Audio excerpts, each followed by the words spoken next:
मैं महाराज जी से सहमत हूँ। इन्होंने जो सनातन बोर्ड बनाने की बात कही है, मैं समझता हूँ कि सरकार को इस पर गौर नहीं करना चाहिए, बल्कि देवकीनंदन ठाकुर जी को इनविटेशन देना चाहिए। आप आइए, क्या रास्ता उसका हो सकता है, बैठ करके उसको तय कीजिए। और जहाँ तक वक्फ बोर्ड की ज़मीन का सवाल है, उस वक्फ बोर्ड की ज़मीन को तो लोगों ने अल्लाह की राह में दिया हुआ था। हम गवर्नमेंट से कहते हैं कि अगर देश की भलाई के लिए सनातन बोर्ड को ज़मीन की ज़रूरत पड़े तो सरकार ये बहुत बड़ी बात आप बोल रहे हैं, बहुत बड़ी बात आप बोल रहे हैं। ओके, शहजाद सबसे पहले तो मैं शादाब की तारीफ करना चाहता हूं, जिस प्रकार से वो अपने आप को राम के वंशज बता रहे हैं और है भी। तो मैं एक ही वाक्य कहूंगा, लगा लिया तेल डाबर का, मिटा दिया निशान बाबर का। अब डायलॉग डिलीवरी करने लगे। लगा लिया तेल डाबर का, मिटा दिया निशान बाबर का। बाबर भी भारतीय थे, अखंड भारत का हिस्सा थे। बाबर कहां से आए? सुनिए, अखंड भारत क्या है? अरे एक सेकंड, बाबर भारत की बात, इंटरेस्टिंग बात बता रहा हूं। अखंड भारत क्या है? हम तो अखंड भारत चाहते हैं ना, देवकी जी भी चाहते हैं, हम सब चाहते हैं। कहां से आए बाबर? अच्छा सुनिए, अब मुझे जवाब दीजिए। अखंड भारत मुझे जवाब दीजिए। रिक्वेस्ट, अमीश जी मेरी बारी थी। देखा, एक सेकंड में मौलाना का भी उतर गया और यहां पर भी राम को डाबर और बाबर जैसे आया तो बाबर के वंशज बन गए, राम जी को बोल रहे। अभी आपके सामने हुआ है कि बाबर यहीं से थे, बाबर नामा भारत के। बताइए अब दूसरी बात, देखिए ऐसा सुनिए, आप तो झूठ फैला रहे हैं बैठ करके। अमीश जी, उन्होंने हमारे एक सवाल का बोला जवाब नहीं है, दे सके। उन्होंने मुझे शुरुआत में बोला। अमीश जी मैं उठ के चला जाऊंगा, मैं इतनी देर के बाद बोल रहा हूं। अगर ये ब्लैकमेल करेंगे, ये कौन है? ये कौन है? ये पसमानदा को चाहते ही नहीं डिबेट में, ये पसमानदा चाहते ही नहीं डिबेट में। इनको ये 5% वाले, ये 5% वाले चाहते नहीं है, ये 90% नहीं चाहते। अमीश जी आप मॉडरेट कीजिए, मैंने कुछ ऐसा नहीं बोला है। जिसको बोला है उसको प्रॉब्लम नहीं, ये ज्यादा गर्म हो रहे हैं। ये क्या तरीका है? आपने इस्लाम को टारगेट किया। अरे नहीं, वो कह रहे हैं आपने इस्लाम को टारगेट किया। ओके, ये अपना पर्ची लिख करके लेकर आते हो, अपना इंटरप्रिटेशन अपना बात करते हैं। मुझे इनकी जरूरत नहीं है, मैं इनको मानता ही नहीं हूं। मौलाना है, चलिए क्या करेंगे? हमें मानना है। ये कौन है मुझे डांट रहे हैं? ये कौन है डिसिप्लिन कर रहे डांट रहे? कौन है? मॉनिटर है क्या? अमीश जी आप कंट्रोल एक सेकंड। अमीश जी अब बहुत ज्यादा हो गया। मेरा निवेदन है, आखिरी दौर है चर्चा का, आखिरी दौर है। ये झूठ फैलाते हैं, आखिरी दौर है, आखिरी दौर है। शहजाद आप अपनी दो बातों को कंप्लीट करिए। और देखिए मैं बार बार बताता हूं अमीश जी, हस्तक्षेप और गतिरोध मैं बहुत सहन करता हूं, पर मैं बुलडोजर बाबा वाला हूं।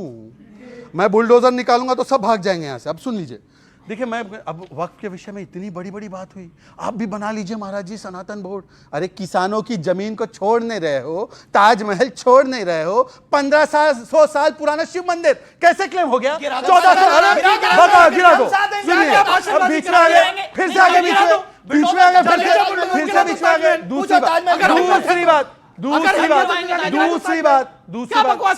पूरी कर लूं क्या? अमीश जी मैं अपनी दूसरी बात कर लूं क्या? क्यों इतना फट रहे हैं बॉम्ब की तरह? टाइम बॉम्ब है क्या? सुनिए मैं अब देखिए सेकुलरिज्म का पार्ट सरकार तुम्हारी है, सेकुलरिज्म का पार्ट पढ़ाते पढ़ाते लफ्जों के खेल से डिबेटें नहीं होती। अमीश जी, देश सुनता है, आपके मुंह से क्या निकलता है? मौलाना लफ्जों से कभी काम लेते, हथियारों से कम लेते तो आज झूठ नहीं लेते। मौलाना लफ्जों से काम लेते, हथियारों से नहीं लेते। मैं एक विषय को लेकर आना चाहता हूं। देखिए सनातन बोर्ड की बात हुई, एक सेकंड आखिरी दौर आपने बोला, मैं भी इंटरप्ट करूंगा फिर। चलिए मेरी बात आखिरी हो जाएगी जी। देखिए मैं केवल इतना कह रहा हूं कि जो संविधान वाले, ये दोनों संविधान वाले ना, अरे भाई, अरे यार अमीश जी क्या तरीका, मैं किसी के बीच में नहीं बोलता, अमीश जी मैं किसी के बीच में नहीं बोलता, मैं किसी को इंटरप्ट नहीं करता हूं, पर ये लोग ऐसे करते हैं। सुनिए, संविधान वाले ये बताए कि वक्फ के लिए तो बोर्ड है और इतना जमीन आपने अनियमित रूप से ले लिया, आप बताइए कि जैन के लिए क्यों ना हो, क्रिश्चियन के लिए क्यों ना हो, पारसी के लिए क्यों ना हो, ईसाई के लिए क्यों ना हो? नहीं, इन्होंने इतने दिन मांग की, इन्होंने तो मुसलमानों की जमीन हड़प ली, दरगाह वालों की, आगा खानियों की, पसमानदाओं की जमीन हड़प ली। अब मौलाना के पेट में यही दर्द हो रहा है कि समाज को मिलेगा नहीं अधिकार, इसीलिए इसका विरोध करते हैं। अंसार रजा आपके पास आ रहा हूं, एक सेकंड। देखिए इस देश की सेकुलर सियासत ने मुसलमानों का भला किया है या उसका नुकसान किया है? ना, मुसलमानों का तो मुझे लग रहा है अमीश जी कहीं दूर दूर तक कहीं कोई भला नहीं हुआ है। सेकुलर सियासत बिल्कुल, कोई सब यार वोट की राजनीति है, कोई सेकुलर। अखिलेश यादव वोट की राजनीति कर रहे हैं, सब वोट की राजनीति कर रहे हैं सर, सब वोट की राजनीति कर रहे हैं सर। कौन कह रहा है? कौन? अच्छा बोलिए, क्या बोल रही है आप? खड़े होकर हाथ में ना रखें, उसे पहने, इज्जत दीजिए उसे। जी बोलिए। आपको सनातन धर्म के सिंबल से इतनी प्रॉब्लम क्यों है? मुझे इतनी चिढ़ क्यों है? मुझे प्रॉब्लम आज है क्योंकि मैं एक पॉलिटिकल पार्टी की तरफ से देश की व्यवस्था पे बात करने आया हूं। जिस दिन अपने मंदिर में बैठ के मेडिटेशन करना होगा मैं ये भी पहनूंगा, मैं घंटी भी आप तो बजाऊंगा। नास्तिक हैं। धर्म व्यक्तिगत है, धर्म आप तो व्यक्तिगत नास्तिक है, हैं। सार्वजनिक नहीं। आपको It is your नास्तिक हैं, personal आपने journey खुद कई बार बोला है। between you okay, and okay, God। Devkinandan ji चलते चलते कुछ सुना दीजिए। मेरी झोंपड़ी के बाग आज खोले जाएंगे, राम आएंगे। मेरी झोंपड़ी के भाग आज, अरे बजा लो। अरे सुनो सुनो सुनो सुनो जी, जी। अरे सुनो, आप बोलिए मत, सिर्फ ताली बजा लीजिए मेरे साथ। मैं ना, हमारे यहाँ ना मैं कभी ताली भी नहीं बजा सकते? नहीं बजाई। मैंने कभी नहीं बजाई। चलो मैं ही गा लेता हूँ फिर। आप गाइए। मैं किसी इनको मैं बेबस सुनना, नहीं मैं एतराज करूंगा, नहीं कर रहा हूं। है ना? भाजपा फिर हार जाएगी। अरे ठीक है, ठीक है। जाएंगे तो बीजेपी फिर मतलब हार आप कह रहे जाएगी। हैं राम का नाम लेने से बीजेपी चुनाव हार जाएगी।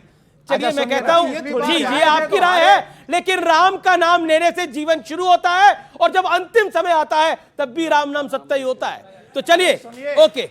विवेक जी की नैया डूबेगी डूबेगी फिर से, क्योंकि ये राम से दूर भाग रहे हैं। और जो राम का नाम ले लेता है वो तो भवसागर से तर जाते। चुनाव जी। की तो वैल्यू क्या है? आइए। मेरी झोंपड़ी के भाग आज खोले जाएंगे, राम आएंगे। मेरी झोंपड़ी के भाग आज खोले जाएंगे, राम आएंगे। हो राम आएंगे तो पहले ना झुलाऊंगी, हो राम आएंगे तो पहले ना झुलाऊंगी। मेरे जन्मों के सारे दुख मिटे जाएंगे, राम आएंगे। बहुत बहुत शुक्रिया।